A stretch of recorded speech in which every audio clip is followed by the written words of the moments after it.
We are convened as the Provo City School Board of Education, and today is Tuesday, February 11th, and it is 7 o'clock p.m. We are meeting at 280 West, 940 North in Provo, Utah, and we will begin with the roll call, and we will start down here with Devin. Devin Daly, Business Administrator. Lisa Boyce, Board Member. Terry McCabe, Board Member. Gina Hales, Board Vice President. Jennifer Partridge, Board President. Wendy Dow, Superintendent. Meg Van Wagenen, Board Member. Emily Harrison, Board Member. Melanie Hall, Board Member. Our students. Monica Tuona, Student Board Member. Hutch Fowler, Student Board Member. Okay, thank you. And we want to welcome all the guests that are joining us as well tonight. So, all right, do we have a motion to start our business meeting? I move that we adjourn. Oh, I move that we adjourn this meeting. Oh, I love it. Fine. I move that we begin our business meeting. All right, motion made by Board Member Boyce to convene our business meeting. Do we have a second? I'll second. Second by Board Member Hall. All in favor? Aye. All right, we are now in business meeting.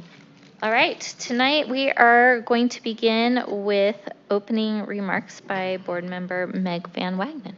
Great, thank you. Hi, everyone. It is so great to see you all. It's fun to have a meeting where we've got a packed house. I think just to start us off today, I think I can speak for myself, and I think of many of us in this room, lately kind of feeling some, I think, anxiety and worry about public education, the future of public education, and even the now.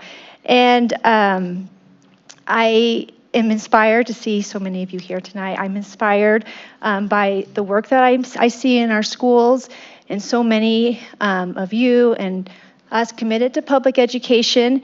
I've recently been leaning on this. I know maybe many of you know Sharon McMahon from Instagram. But she often talks about, as individuals, we can't do everything, because I think sometimes it feels like there's so much to be done, there's so much we've got to accomplish, and it's just impossible to do it all. But as individuals, we can't do it all, but each of us can do something. And I see this in our schools, I see it in our district office, I see it as board members, and I see it in our community that so many of us are doing something, and I think we have to continue to have hope in that. I am going to, and you're going to have to indulge me, but I'm going to read from Sharon's book, The Small and the Mighty, where she shares about 12 unsung Americans in history and the changes and the impact they've made. I especially liked in this book, there were two educators that she highlights, Virginia Randolph and Septima Clark, and kind of the indelible impact they had on their students. And so I think about all of our wonderful teachers here at Provo when I think about teachers and the impact they have. But I want to read this at the very end of her book. So thank you for indulging me. Okay. This is what, at the end, after talking about these 12 Americans that we don't often know about, she says this is what she wants people to know. I want you to know that there will come a moment in your life, a moment when you will be asked to choose. Will I retreat or will I move forward with courage? You'll realize, just like the people in the pages of this book, that every experience you've had, every setback and heartbreak, every triumph and joy will all be used. The character that you've been cultivating will be called upon.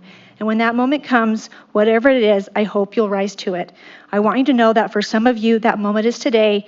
I want you to know that we are the ones we've been waiting for, the small and the mighty. Thanks. Okay, thank you, Meg. Yeah. All right, next we will be led in the Pledge of Allegiance by Edgemont students Ephraim Kane and Elias Kane. If you guys will come on up and...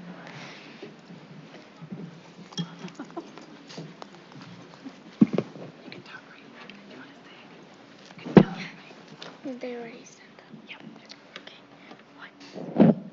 I pledge allegiance to the flag of the United States of America and to the republic for which it stands, one nation under God, indivisible, with liberty and justice for all. Please be seated. Thank you so much, Ephraim and Elias. You did a great job, and we appreciate you being here tonight. All right, now we go to the Community Connections portion of our meeting. We will begin with the Provo Way Awards, and I'm going to do it. Wendy Dow will present those. So each month we have nominations for just employees that have gone above and beyond. And so when I call your name, if you are here, if you will stand up, and we're going to have a video to just highlight the great work that you do. And then we'll have you come up and shake the hands because we want to make it as embarrassing as we possibly can. So you're going to shake everybody's hand so that we can personally congratulate you and just thank you for all of the great work that you do here in our Provo City Schools. So we have Paris Belbach, who is a Timpanogos elementary teacher.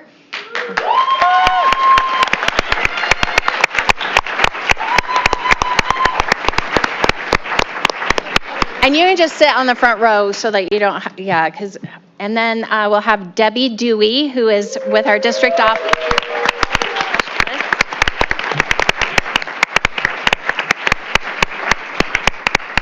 Kendra Davis, who is one of our amazing PBIS coaches.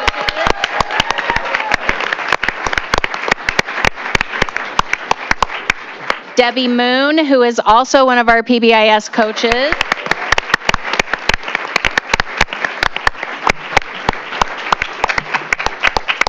And you're going to start to think that maybe behavior is something we need a lot of help with in our district. And so Ann Robertson is our last winner.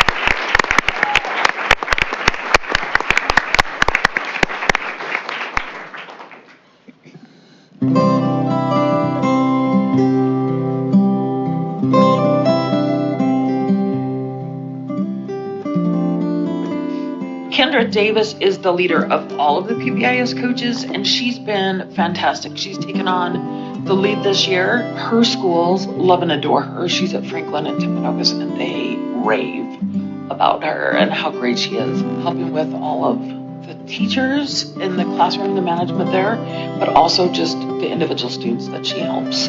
It's been fantastic.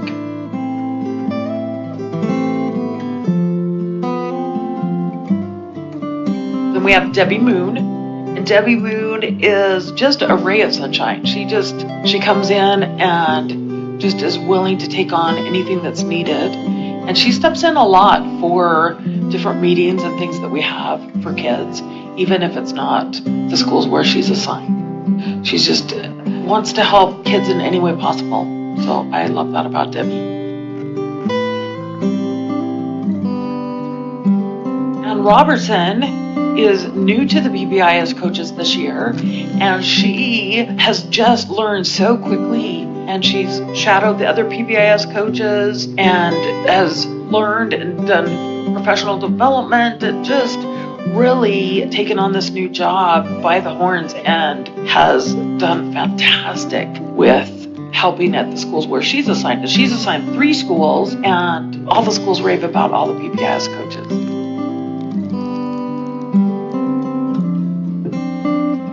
When I was a new special education teacher all those years ago, Debbie spent considerable time with me supporting my understanding of various curricular resources. Now, as a school principal, Debbie has been an incredible thought partner for me. Debbie is an exemplary advocate for students. I am so grateful to Debbie, not only for the visible support she provides, but also for modeling our district's core values of belonging, growth, empowerment, creativity, and community.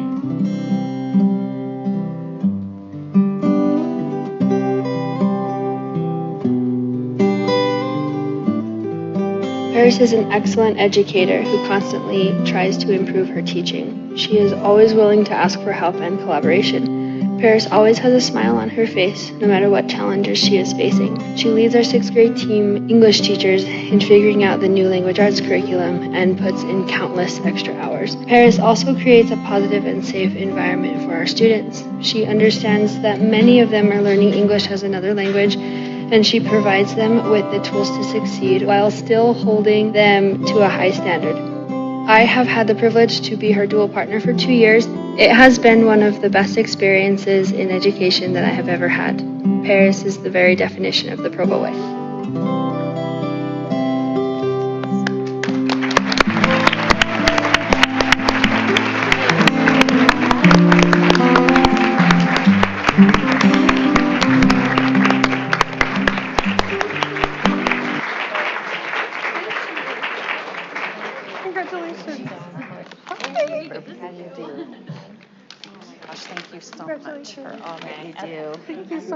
Thank you for sharing all of our set nightmares and all of that. You guys are so amazing. Thank you.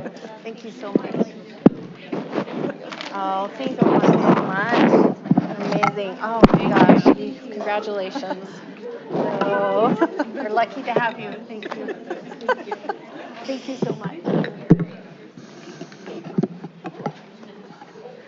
All right, let's give one more round of applause.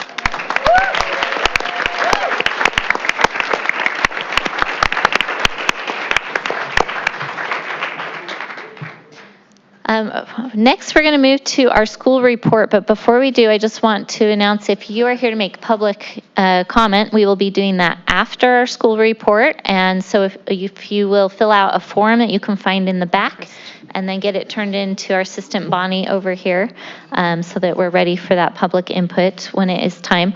Also, it is so fun to have so many people here and have standing room only. There are some chairs on the front rows, and I promise we can't spit quite that far, so you're welcome to come sit up closer if you don't want to stand. So we'll now turn it over to Principal Karchner for Edgemont.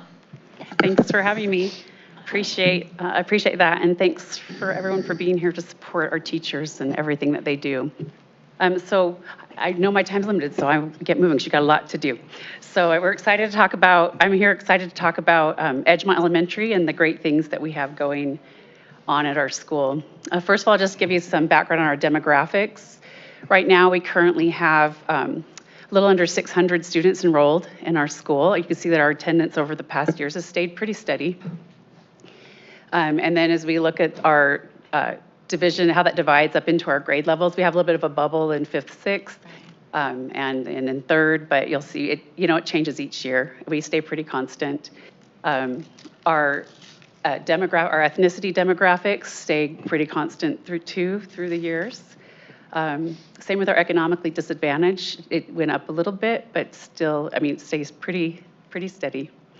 Along with our multi-language learners, we run about, this year, 5% of our students are multi-language learners. And then our students with disabilities, same thing. It stays pretty steady at Edgemont, and we have about 13% of our students are identified with a disability. Our homeless population also, we take in the women's shelter, and so that will affect those numbers year to year. Also, I like to show you our division of our non-DLI versus DLI students. We're about pretty equal on both of those programs, which is good. That's what we want to see. We work hard to have it that way. We have about 30 teachers and about 12 aides. And a couple of those aides are our PE and our library teachers also. So now we get to the exciting stuff, our points of pride, and I've included some pictures here of some of the things that we're excited about at Edgemont. One is our PBIS, our SOAR. We teach this very directly to our students. They know that as Eagles we soar, which stands for safety, ownership, achievement, respect. Our teachers teach and practice this in their classrooms. We have videos that students watch each week in our weekly video announcements. And then we recognize each month our teachers nominate students from their classes to receive a SOAR award. They also give SOAR cards to students, and our students, most of them can talk about this pretty well and understand our expectations in each of these areas in our school. And our leadership team built this SOAR matrix about 5 years ago. Some other points of pride this year was really exciting. We were selected as the 2024 National Blue Ribbon School.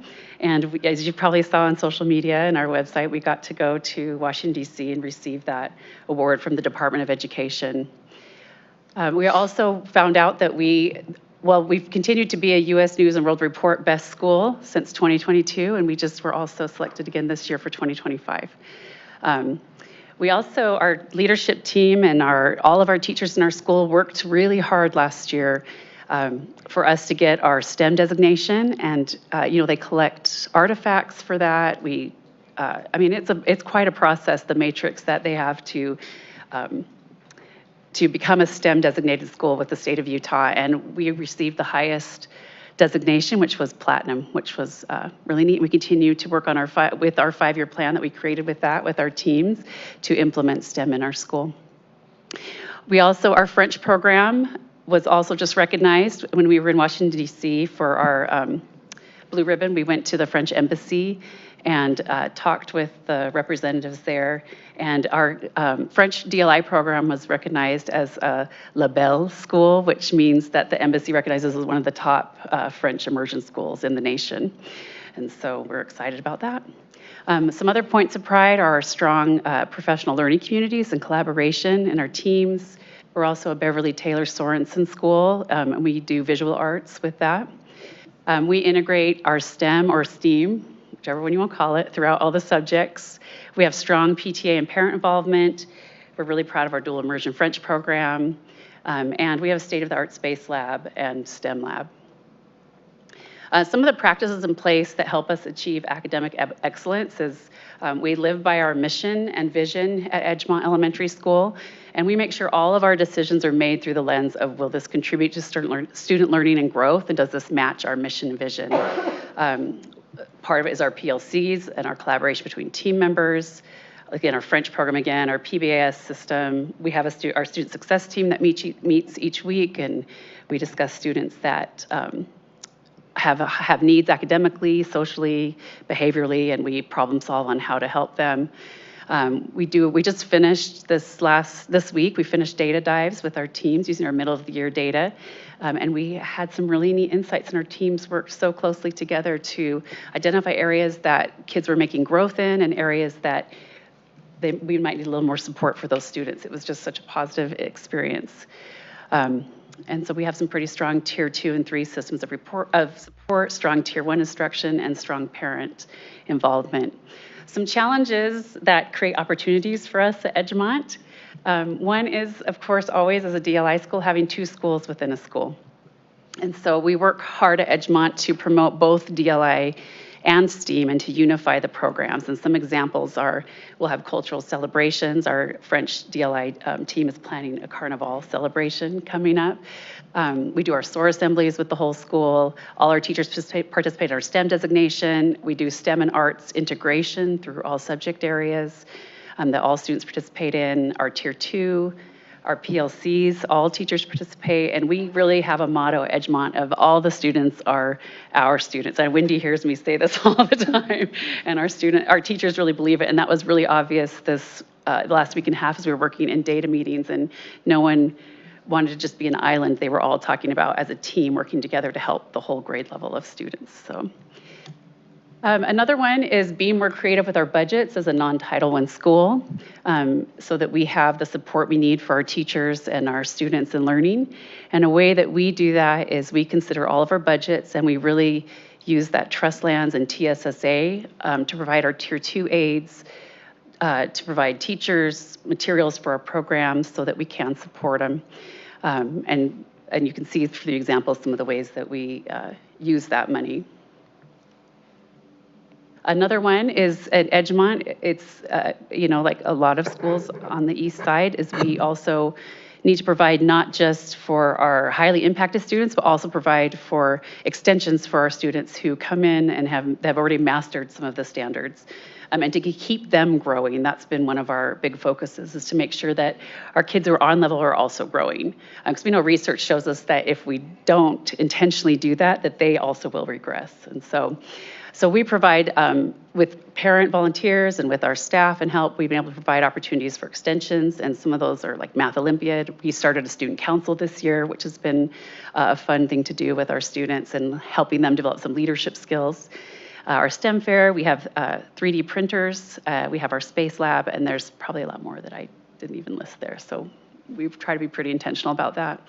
Another challenge is meeting the needs of our highly impacted students, and we address this through our data meetings.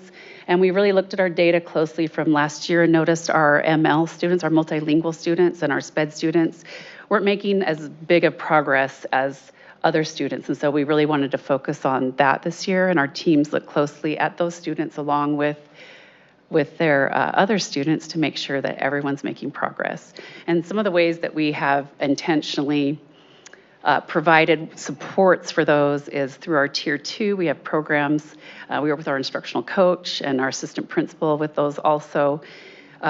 We also have a multilingual aid. We used to call it EL, so I have to get used to saying ML aid to provide additional English language services for our ML students.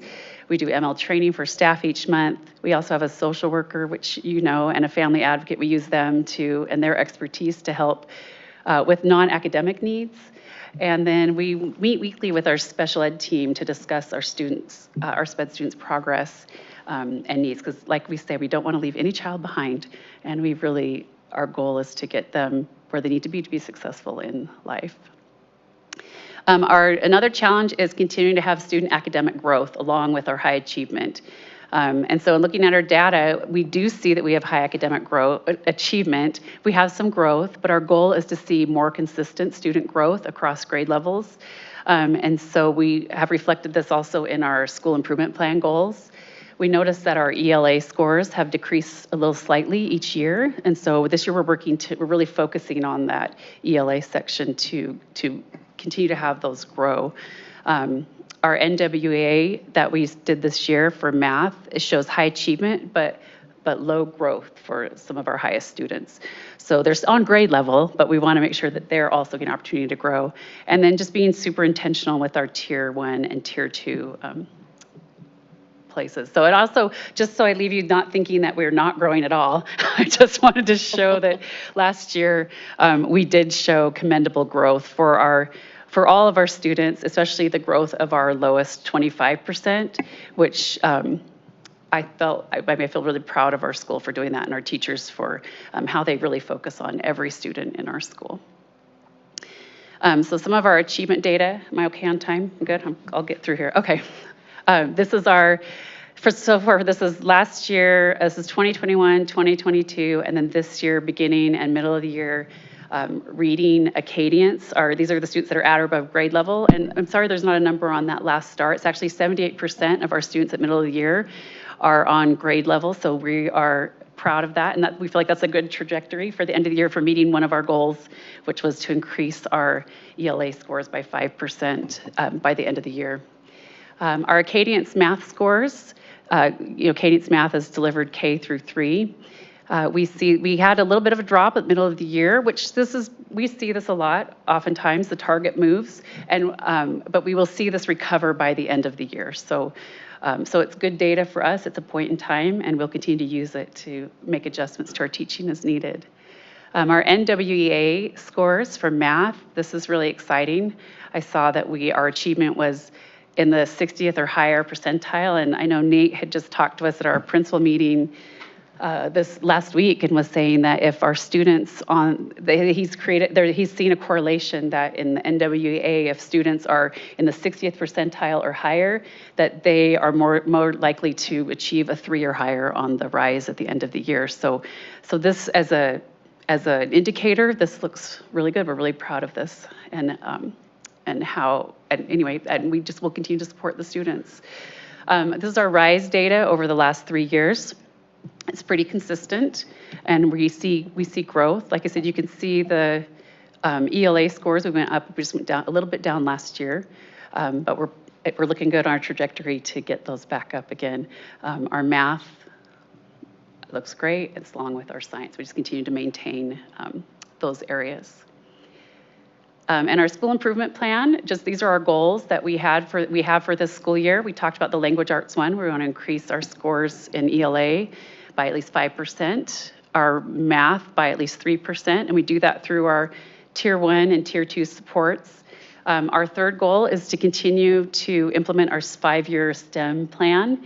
And our hope with that is, I shouldn't say our hope, our plan, because it's more intentional than hoping and praying, is to increase our science scores by 3%. And then we want to continue to support our multi-language learner students, and our goal is to have at least 75% of them making proficient or better progress. As we were doing our middle of the year data reviews, or data meetings with our teachers this week, we were looking at some of that data, and we're on a good trajectory for that also. So we've already seen a great improvement. Do you remember what it was, what the percentage was? I can't remember, of our ML, yeah. Yeah, so that's good. So we're, because I think last year it was only like 31, right? So it's looking good this year. This is my instructional coach, Amanda, sorry, and then my AP does. So my right and left arm. And then with our French DLI, we want to keep, our goal was to have students increase their proficiency on the Apple test by 5%. And we did actually meet that goal, except for in one grade level. And so we're looking at that and how we can support that grade level. But we were excited by that. They met or exceeded that goal in that. Okay, that was a lot of information really fast. So any questions? What questions do you have for Harmony? Or comments? I don't have a question, but I just want to say thank you to your leadership team and also to your teachers and to every person at Edgemont right now. We hear from families that are there that they love it and they feel so cared about, every one of their kids, even some parents who I know have kids whose needs are not insignificant. They feel like there's always care wrapped around those students, so thank you for that. That's great. Thanks, Lisa. Meg? I have a question. First off, thank you. This is always so great to hear from principals in your schools and what's happening. With your PLCs and this idea, right, that you really kind of do have two different schools in a school and really bridging those two different programs. What are some ways that for PLCs you're able to help with each side and those teachers work together when they have kind of some differences happening within the curriculum? Right, because we don't have, in a DLI school, not everyone's teaching every subject, yeah, right? and I think that can really actually be challenging, right, to run those. So what I've seen our DLI teachers do, or not our DLI teachers, but our teams within teachers, is they intentionally in their PLC time allow time to talk about each of the subject areas that they're teaching. And then they support each other because we do have two DLI teachers and two STEAM teachers on each grade level team. Our kindergarten is our only team that just has 3 teachers, but we don't have DLI in kinder. And so they work and they talk together. I think when we think of our students as they're all of our own students, I mean, they're not, we own all the students. The conversations change, and from my students, and I only do this and I only do that, to what are we going to do as a team to make sure every single one of these children pass, because we're all responsible for them. And so that's why I've seen that change. I've seen teachers also talk to each other, like they allow, sorry, I didn't get finished the thing. They allow time for each of the subjects to be talked about, and they do it within the team. So they're not isolating where, okay, we're done, so we're going to leave the PLC now and you finish up with what you're doing, but they all own it together. It's the expectation at Edgemont. So, okay. Thanks. I just want to share the story how you nerded out in principals meeting last week, because we're looking at all of this NWEA data, and she starts figuring out that you can dive in, and then it will help you identify based on standards what interventions. And anyway, it was really exciting. And then you sent me pictures of all of the great things that your teams were doing. So it was that was pretty great last week. So I just appreciate your and your teachers' work, because it takes that whole building It's the whole group, to move all of the students and have that kind of success. So it's fantastic. Thanks, Cindy. Thanks. Well, Harmony, I want to thank you for being here tonight and congratulate your school on all of your success being a Blue Ribbon school and all the other great things that you are doing. And I hope that they know how much we appreciate their efforts. And also, we'd love for them, I'm sure you have ways to build in, share the good things that you're doing with the rest of the district, like your best practices. We'd be happy to. We'd Yeah, love that. we'd So be happy thank to. you so Got much. good people. Okay. Thanks. Thank you.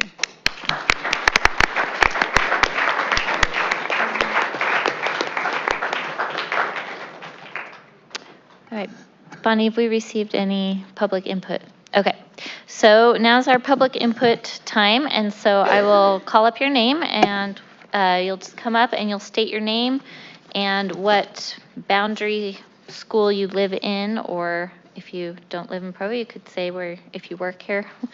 And then you have 3 minutes. So, all right, we are going to start with Kayleen. I don't have a last name. She's so cute.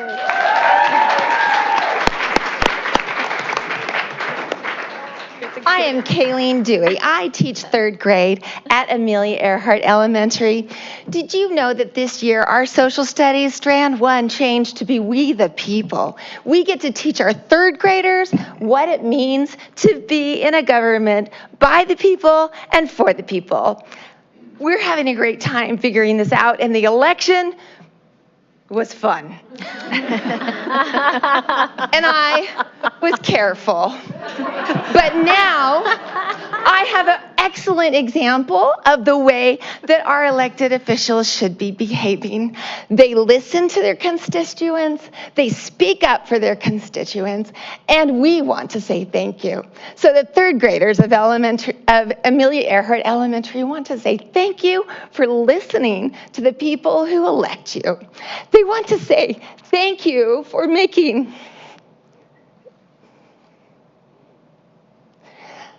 the work their teachers do as best as they can. And we want to say thank you for standing up for teacher rights. Thank you.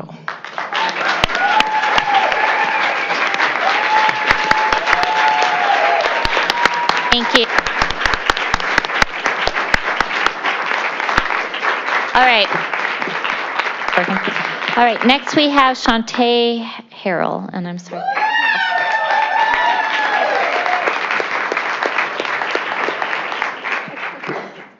I don't have a cool poster, I'm sorry. My name is Shantae. I'm the school social worker at Shoreline, and I'm a parent of one that just graduated from Provo High, one still at Provo High, and a son at Amelia. And I, too, wanted to express my thanks. I see every day how the teachers are supported, but also, especially as a social worker, Provo is so unique. I've worked in other districts, and I'm a crisis worker in the ER, and we have students from other districts that come through. And when I am trying to connect them with support, most of them have no idea what a school social worker is in their districts. That's not a concept that is familiar to them. And I feel very grateful that we have the opportunity to make an impact. And again, what was just said, that we are working, I feel like we're working alongside district leadership and the board and the things that we're trying to accomplish and not in opposition to, and it's a really great feeling, so thank you for that. Thank you, Shantae. All right, next we have Heather Ambler.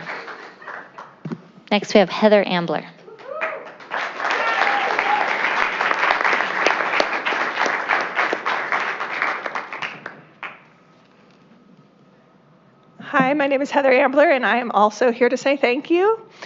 I teach at Provo High, and I have previously taught at Dixon when it was Dixon. And my kids are at Timpanogos and at Sunset View. The Sunset View one's in Cass. That's why the 2 different schools. And I started my career about 13 years ago teaching at a charter school, and it was hard. It felt like every teacher for themselves against the admin, against the board. There was no gathering together. There were no unions. There was no advocating for yourself. When I had that baby back there, who is 9, I took 16 days unpaid leave and got a quarter of my salary cut from the year. And they fired 4 teachers in the middle of a staff meeting in December because they had miscounted how many students they would have. And there were just things like that. They forgot to pay me for my master's degree my first year teaching there. There was no back pay. They didn't even really apologize. It was hard. I loved the students, but I couldn't keep teaching there. And I just wanted to say how different it has been teaching in Provo and having all of you supporting our teachers and feeling like our teachers and our admin and our board are all on the same team. That's what I feel like every day here. And I love working for Provo, so thank you.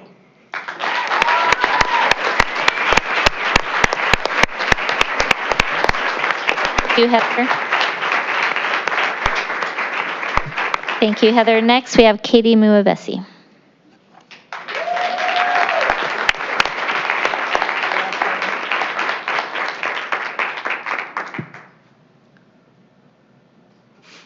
Feels like a very long walk. I know. I'm Katie Muavesi. I live in Edgemont, and teach at Timpview.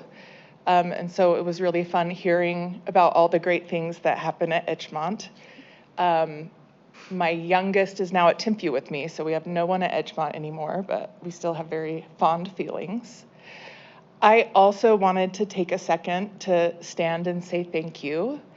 For me personally, I don't want to speak for anyone else, but legislative season in Utah can be difficult as a teacher, as we listen to debates and news stories talking about what are teachers really worth. At least that's how it can feel. And it's easy to get discouraged and disappointed.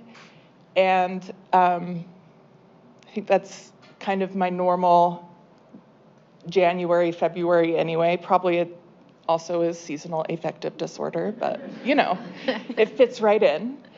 And I'm so grateful to teach in Provo and to have a supportive board and superintendent and district leadership. I had the opportunity today with a handful of other teachers from Provo to go up and spend the day on the Hill in Salt Lake. And we first sat in on the education appropriations meeting, which was fascinating. A little discouraging, but you know, very interesting as well. And then we also were able to sit down and have conversations with two of our Provo representatives. Senator Stratton sat with us for about 45 minutes, and also Representative Tyler Clancy. And it was such an amazing experience for me, even though I knew that there were things we did not see eye to eye on. I felt so much pride in saying that I am a teacher in Provo City School District, and to say I live in the school district, I love our board, I love our superintendent and all of our leadership, and that I feel like we are a team, and that all of us are doing the best we can to serve our students, because that's exactly what each of our students deserves. And so thank you for backing us and helping us feel valued when sometimes the news doesn't help us feel that way. So thank you.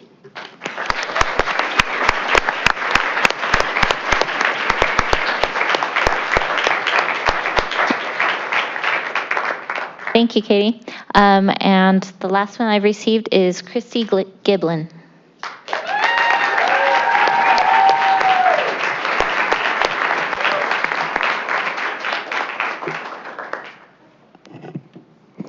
I don't know about this podium mic. I'm used to like holding the mic so I can walk around and do my sermon, but we're good.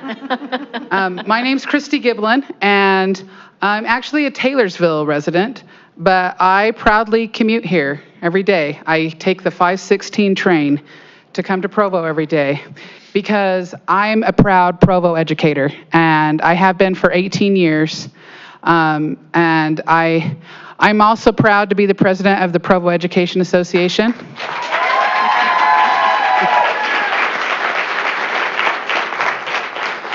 And I'm proud to represent our teachers, not just because I value the being in an association, but because we truly do have the best teachers in this district. And it's an honor to represent them and to speak for them. It's also an honor to work with the school board and with our superintendent and our business administrator and the rest of our district admin team. Like Katie mentioned, I've spent a lot of time on the Hill this year. It's been a challenging year, but it has made me value the relationship that we have here. And despite some of the comments that are made in the news and made by some of our other public officials, we do not have a contentious relationship here between our board and our administration, and we do all work together as a team. And I also appreciate how we don't always have to agree on everything. This is a body that can have respectful disagreement. The superintendent and I have had it out several times already. Oh, yes. That's hard to believe. we always come back together to talk about what we can do to make this a better district and to support teachers and to provide the best education we can for Provo students. And as we look to this next year and reacting to some of the legislation that's passed, and we are looking for leaders to lead our state that act like this board does. We need more public officials who truly care about their constituents and who can have respectful disagreements and can consider multiple points of view. One of the things I'm most proud of is how you guys added student members to this board so you can have their points of view as well. And I love hearing the discussion that they bring to the table. So thank you for being an example, as Kayleen said, of how government officials should work and why we elect people. And I would proudly campaign for any of you any day. So let me know, because we want to keep you here in Provo. Thank you.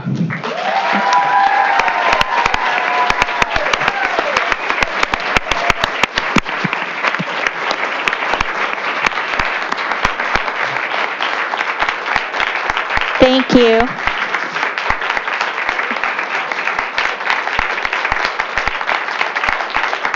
Before some of you leave, I do want to give a comment before we move on. It's the privilege I have as being the board president, as I get to respond to public comment. I want to thank all of you for being here and for your love and your support and showing up here tonight. We recognize all of you are super busy. It takes a lot of time and energy and effort to be the amazing teachers and support professionals that you are. In addition to, you have personal lives, you have family, that you took time to be here tonight. So we really appreciate that. I want to speak because I know I confidently can, even though they have no idea what I'm about to say. I know I can speak for the board and for our district administration to say that we love our teachers, we love our support professionals, and we are so grateful for you and your efforts and energies every single day. We recognize the myriad of ways that you make a difference in the lives of our students every single day. You see them as individuals and strive to help each of them achieve their potential, not only academically, but holistically. You don't just do your jobs, but you do them with care and thoughtful attention, and we thank you for that. We are grateful for the great relationship that we have with the PEA. We are on the same team, and it is through working together that we can best accomplish our goal to support our students and help them be successful. And it is also how we meet a goal that we as a board have, which is to support our teachers so that you can have the resources that you need to be your best. We are advocating for you at the state level, and I appreciate the recognition of that tonight. That's so sweet of you guys. But no matter what happens with current legislation, please know that our commitment as a board to keep open communication with you and with the people that you've designated to represent you. One of our strategic plan strategies is to, quote, work with employee groups to create plans to improve benefits and salaries, and we are committed to that, as well as to another key strategy, which is to implement an employment satisfaction survey to identify areas of improvement and success to reduce employee turnover. So we are committed to our employees, and we will continue to be so. We appreciate hearing from you tonight in our conversations with PEA leadership and in other ways that we communicate with one another. Your voice really is integral in helping us make the best decisions possible. We need and we want your perspectives so that we can see what we can do to best meet the needs of students, teachers, and employees throughout the district. So thank you again for being here tonight and showing up. We appreciate you.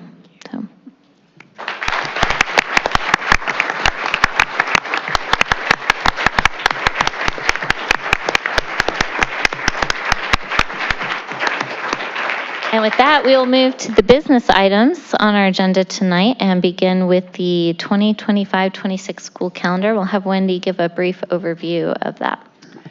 So we had quite a discussion and study session about this with some different options because the 2025-2026 school calendar did not include the 2 teacher compensation days. So we discussed some options of Thanksgiving. We discussed an option of a day for fall break and a day in March, starting the school year a day later. And I will let whomever's going to make the motion decide what that's going to look like. And anyway, if you have any questions, you can let me know. Okay, and we do have language on the bottom of our screen here for whoever would like to make the motion that reflects what we talked about in study session. So, all right, do we have a motion about our 25-26 school year calendar adjustment? I move that we approve the 2025-2026 calendar changes, which add teacher compensation days in August and March, along with 5 days for kindergarten testing, as discussed in study session. Okay, motion made by Board Member Boyce. Do we have a second? I'll second. Second by Board Member Hall. Do we have any discussion on the motion, starting with Board Member Boyce? I do want to acknowledge that I know this is a compromised decision that we made. We know that starting a day later in August wasn't the first choice of what was communicated to us from PEA. We also had voices from families involved in that decision. But we recognize the need to balance time between the different terms and semesters also, and we're mindful going into the future that we add some additional thought to the way we look at starting and end dates of terms, so that we don't put undue burden on that third term of the year when you're also doing so much testing again. And so I just wanted to thank you for your input. It wasn't that we don't care, but we're trying to balance some things. And also, I just wanted to put in a plug for our amazing kindergarten teachers. I have a special place in my heart, and I'm so grateful for the ability to recommend that we approve 5 days for that testing. Okay, thank you. Any other comment? All right, all in favor of the motion, say aye. Aye. Any opposed? All right, that passes unanimously. And now we have some administrative changes announcement from Wendy. I just want to tell the kindergarten teachers that you need to send Lisa Boyce all of your Valentines, because she deserves all of them for the 5 days. Because we had 4 and then we settled on 5, so that was great. This is just a reiteration of what went out to families and to employees last week. We are going to see an administrative change take place at Franklin Elementary. Brooke Ann Dalby, who is currently the principal at Centennial Middle School, will be moving to be the principal at Franklin Elementary. Lance Vandermark will remain there as an assistant principal. We are going to add Jeanette Morera as another assistant principal. And Emily Ensign will also be moving to Franklin Elementary as an administrative assistant. With that, we have not made, Jeremiah Tiarina is going to stay at Centennial Middle School, but we have not made any other administrative changes simply because we have a special education director position that is open, and those interviews are taking place tomorrow. And so you'll see another wave of, depending on who gets that position, there could be some additional changes that happen, and we will keep you apprised of those as they come up. Okay, thank you. All right, before we move on to the next portion of our meeting, I just want to let anyone in the audience know we'd love for you to stay the whole time, but if you need to get to bed or be with your family, you do not have to stay. So we won't be offended. Okay, consent calendar. First, before we approve it, do we have any questions about the consent calendar? I do. All right, Terry. Can you use your mic a little, please? Sorry, I didn't get to ask this earlier, but my question was the Brady Industries, which was Brady Industries of Utah, $57,595,121. It says custodial equipment for Wasatch. Is this including the ladder that needs to be bought? I'm not sure if the ladder's been. Sorry, I'm not sure if the ladder's been purchased yet, but this is the floor, the burnisher for the floor, and all the beginning startup equipment that they needed for the school. Okay, Yeah, because when we talked in safety committee, they needed a ladder. Correct, and it is on. It's actually one of the punch list items on the for the contractors. So Okay, I will double check and make sure that it's been purchased. that's all I had. Okay. Anybody else have questions? All right. Do we have a motion to approve the consent calendar? I move that we approve the items on the consent calendar. Okay. Motion made by Board Member Hall. Do you have a second? Second. Oh, second by Vice President Hales. Love it when we do Hall and Hales. There we go. Okay. All in favor? Aye. Aye. Any opposed? All right. That passes. Okay. Next, we have our student board member report. So we'll invite Monica and Hutch to come up and share that with us.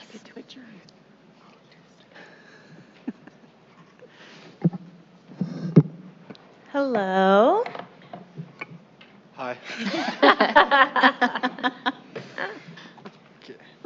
So this week, or this past week, last week, the Student Advisory Council was held at Provo High, and we got to talk about a lot of fun stuff. We talked about the effects of the cell phone policy that was installed this past semester at both schools, alongside our new scoreboards that both schools were able to receive.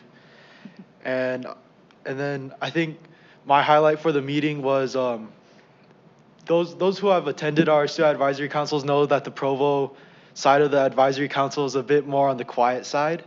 And for me, it was pretty exciting to see one of our members, Olivia Thompson. She came up to me before the meeting, and she had this like one subject on the attendance policy at Provo that like really affected her and her friends, and like she really wanted to see addressed. And so she came and she led the discussion the entire time on the attendance policy and like just certain ways that we could tweak it. And so it was just really amazing to see that, almost that growth just with her, and hopefully that we can keep that going and keep sharing. Yeah, I thought it was amazing when Olivia spoke. More of the Provo students felt like they could speak as well. So I feel like the discussion it shifted a ton because I hear a lot of Tempe voices, and I loved hearing the Provo one. So I really loved that. And then some other discussions that we had, we kind of talked about the Day on the Hill trip. A lot of the students in the Student Advisory Council went on that, and they all loved it. They love seeing who's representing us at a state level, and seeing that one of them is actually a police officer here in Provo was so eye-opening that like they are people and they are the ones representing us. So I really love that. And then we also talked about next year's student board members who's going to be replacing us, and I'm so excited for that as well. Hutch and I plan on making a video just to advocate for that. And it was also good to hear because a few of them had questions on the process, because to other people it kind of looks like Hutch and I were kind of just thrown in there, but it was really interesting to go into the details of that. And then interschool relations. We talked about mending the relationship between Provo and Timpview High students. And we talked about doing that at a club level, at least to start it. We feel like doing it at a sports level was a little bit harder and it felt a little forced to some students. And we really took that feedback and decided that it would be maybe LIA, POP, or dance company, all of those different social groups. And doing it one by one really helps mend the school's relationship. So I thought that was really exciting as well. And yeah, that's pretty much it. Next meeting, March 5th. If you Yes. want to be there, And it's going to be at Centennial. Oh, wait. Yeah, Centennial. Yes. Right. Any So you guys come. questions or comments for our student board members? I really enjoyed hearing from some of the students that we hadn't heard from previously, and I would love for you guys to maybe think of ways to involve them. Yes. Even like I love that she volunteered, but I would love to have you guys like figure out ways to have some of our more quiet students participate. Yeah, I love that. Earlier on in the meeting, I had some of the Timpview students report on their social groups like drama club and theater, just things that they're doing. So I feel like kind of assigning the students something is a really great way to get them talking. So I'm really excited about that for our next meeting. Awesome. I want to follow up with you guys. I went to a meeting recently where we were going over the results of a survey of our annual conference for the School Board Association. And there were a lot of survey results that commented how much they loved the student board member class and how we have to do something like that again next year and what a great job the students who led that did. So again, I know we've already congratulated you, but you did a fantastic job, and throughout the state they're talking about it. So good job. Thank you so much. All right. Thank you. All right. We'll turn it over to Devin for our business administrator's report. All right. I'm going to do something a little bit different because, except I've been a little reticent because this is on camera and recorded. So I kind of enjoy the mean and grumpy business administrator persona.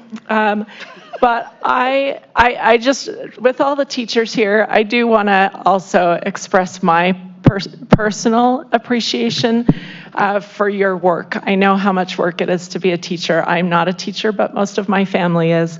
But I also think that a lion's share of the credit does need to go to the school board. I've worked in the school district for 23 years and have been through many iterations of the school board, and I have never worked for a school board who cares more and who spends more time advocating for every piece of the school district. So don't let it get out that I was a little soft-hearted today, but I am super grateful to work for a school board, and especially a superintendent who really put their heart and soul into making sure that this is a great place for you to work. So thank you.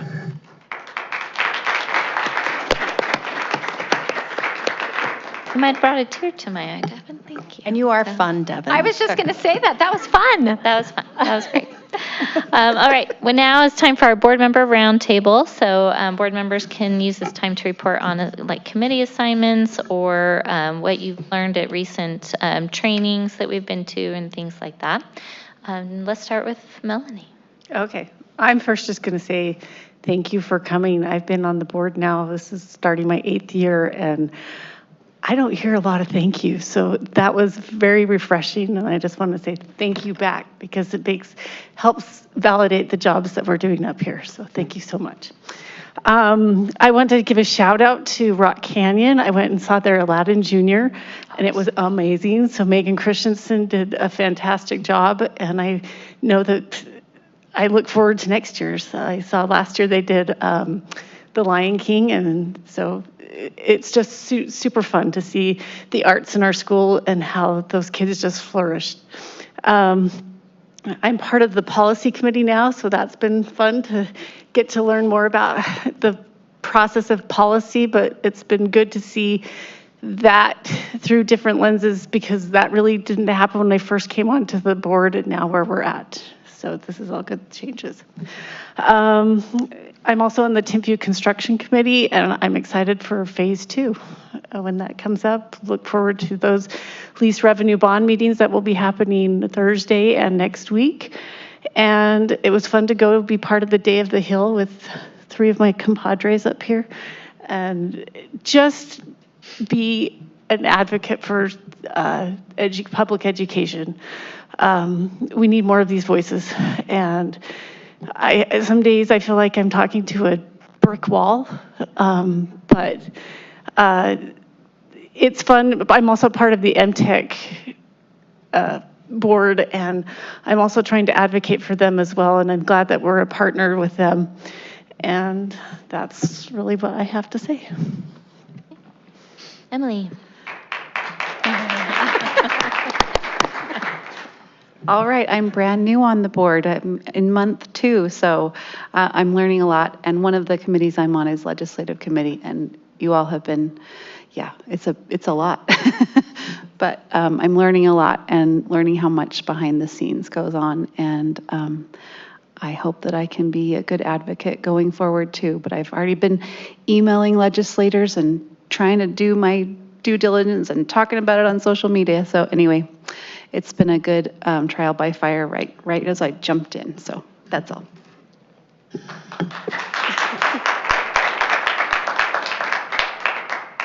Go ahead, Meg. Remind me, did you want us also to mention anything about USBA? Was that? You're welcome to if you would like to talk about that. Yeah. I just want to make sure. I'm like, I'm also on policy committee, but Melanie, you did a great job covering that. I will just add, I like that we added kind of a policy for policy committee of how the policy committee runs, why and when policies come to the committee and how we review them. I think I just kind of one more layer of tightening up kind of to the public, how things operate, how things are working. So that was great.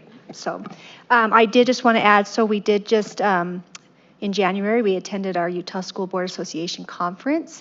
It's annual every January. And one thing that I really liked, one of my favorite breakout sessions from that, other than our great student board members, we went to one from Canyon School District Elementary.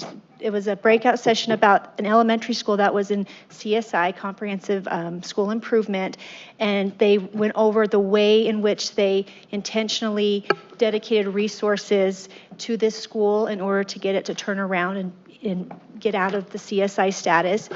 It was really eye-opening and also fun because Superintendent Dow had been part of that before she came here. And just to see, I think, kind of thinking outside the box of different possibilities of ways to do things. And sometimes that's hard, but it was really, I found it very helpful and very informative. Gee. So fun having a supportive audience. No one ever claps for us. You guys. Very excited. You have no idea. Gina. I was actually taking off a bunch of assignments, but one of the ones that I recently have been the most proud of is my student board members.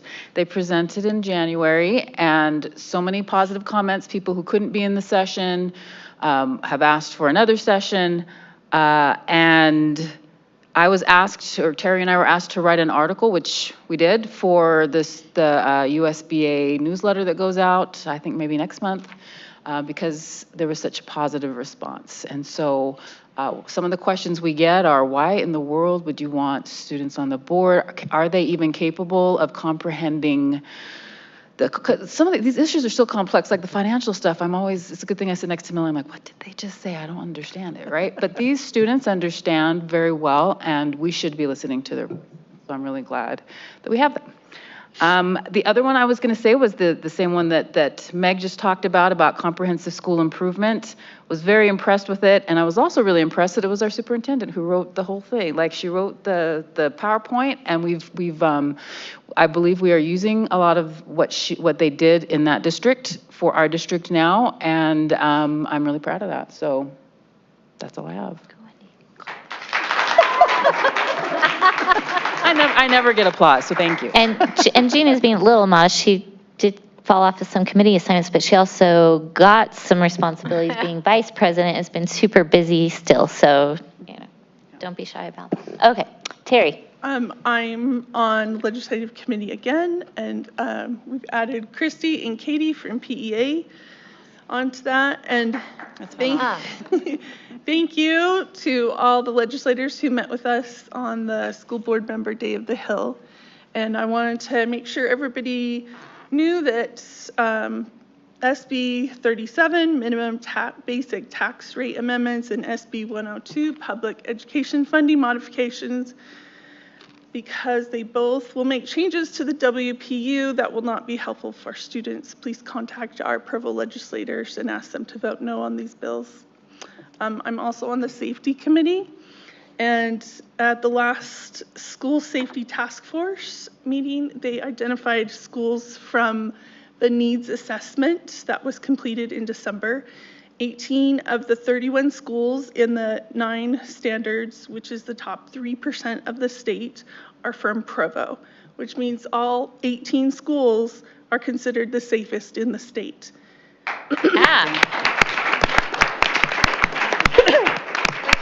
And it's not just people who are in the buildings, it takes the whole school district, every single employee, to keep our students safe. It's a comprehensive, everything goes into keeping all the students safe. So a huge thank you to every single employee. Thank you. Right, Lisa? Well, most of the committees I serve on, which are actually quite a few, have been covered. I do want to say, as I've been talking to our representatives in Provo about specifically our relationship with PEA, one of the things that I have highlighted to them when I'm telling them about the good works that I know of that you're doing, and I know there are so many that I don't even know about, but one of them is like how important your voice is. When we're writing a policy, if we want feedback on things we haven't thought of that are unintended consequences of that policy, your voice matters is to help us not pass policies that are going to do harm to the very things we're trying to help. And I was explaining to someone the other day, like if we ask teachers directly, it feels for some of my friends who are teachers, they've told me less safe to give that direct feedback versus if they have a building representative or someone, they can give the feedback to them and they know that that feedback will be passed along to us. More people feel comfortable being really open about the consequences of policy, of culture, of expectations, of the way we plan and do our benefits and so all of that. And so I just want to acknowledge publicly, and I hope everyone is listening. I hope our families will hear this. I hope our legislators will hear this. We are better in Provo because of this relationship that we have. We are better when we listen to one another. One of the things that I also think is important in that is to listen to our families and our parents also, as well as our students. And so I'm looking forward to being on the committee with our community connections committee and with parents involved in helping us see and think through the impact from their perspective of the choices we make, because they are the third leg of this stool, right? And we have to have their voices in the room. We have to hear the impact that our decisions have on them. And so I just wanted to thank our families also for being an essential partner and just such an important piece of whether or not we serve our students well. Right now, we've received a few emails from people concerned around safety of different groups of students and care for marginalized students. And I just want the whole state of Utah, the whole country to hear this. Students are safe in Provo City School District. They will be cared for, they will be seen, they will be welcomed, and they will be educated here, all students, because this is a safe place to teach, I hope, and to learn. Thank you. It's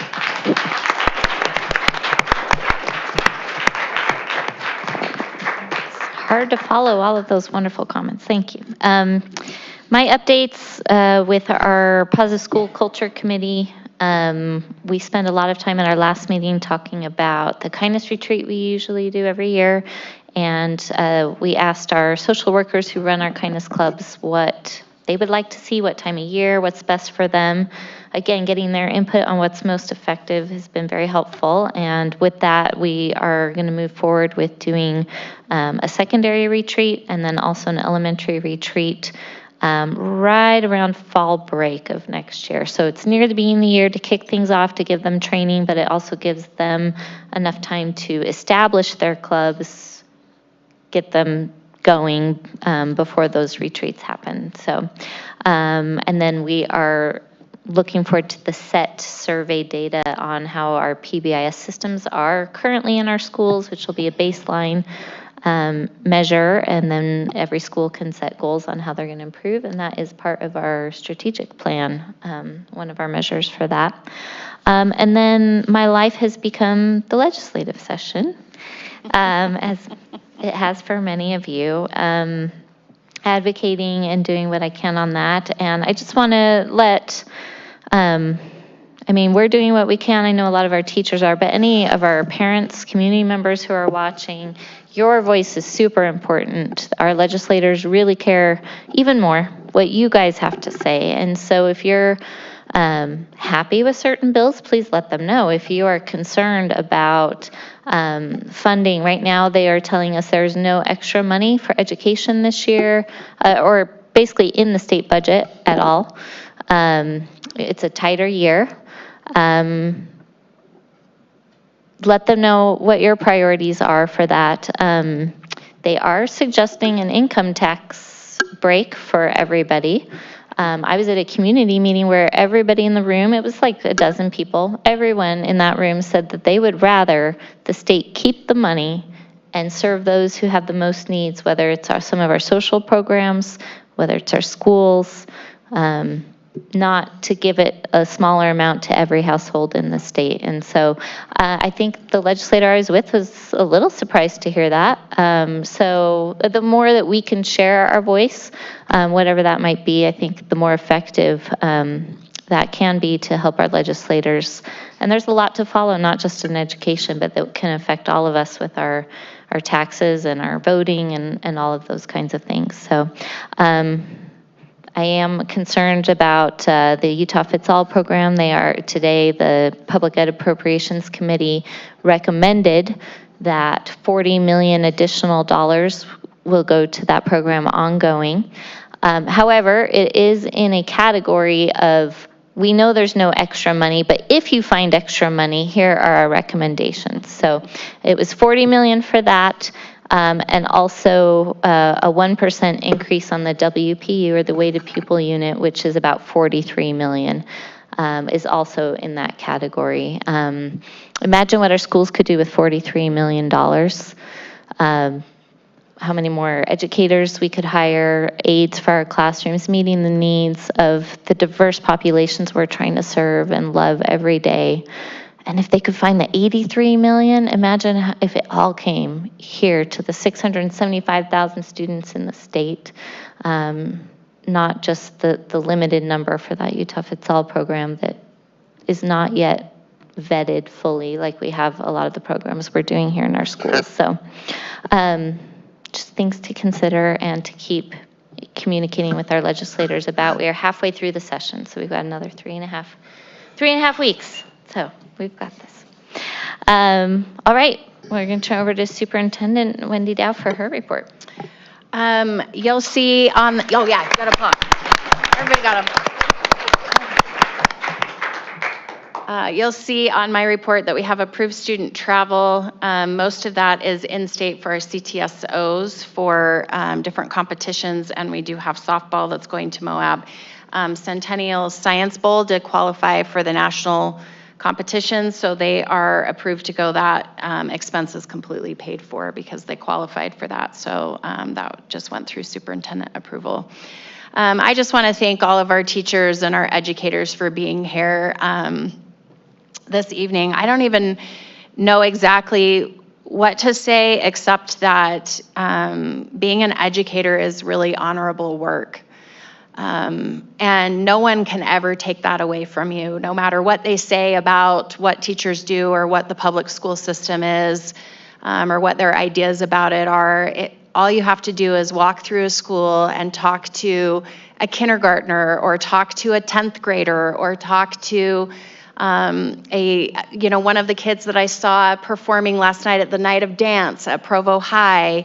And just seeing everything that's happening there is because of this collaboration between our teachers, between our school board, and making that funding happening, between parents who are willing to support public education. And without that cooperation, we can't succeed. I think about all the time, I'm a social studies person at heart, and the foundation of every democratic society is a solid public education system. It has to be the foundation. When you don't have that, you can't have an educated citizenry. You don't have individuals who can be as open-minded without that process being in place, and without that structure being in place, without those opportunities for every kid to achieve what they want, and these incredible individuals in schools and incredible parents that are helping kids achieve at that level. And then you have to have elected officials who listen to the public and actually vote according to what the public, what that public input is suggesting. All of that works together, and I think it's something that we're very fearful of losing. But don't forget that over 95% of our families choose public education because they know that is the best place for their kids to be. And that's because of the work that all of our teachers put in day in and day out. And so we thank you from the bottom of our hearts for all of the work that you do. I will keep sending you all of the information about every bill I can possibly tell you about that impacts what we do, because we need to make sure that we're advocating for those systems that provide great opportunities for our kids.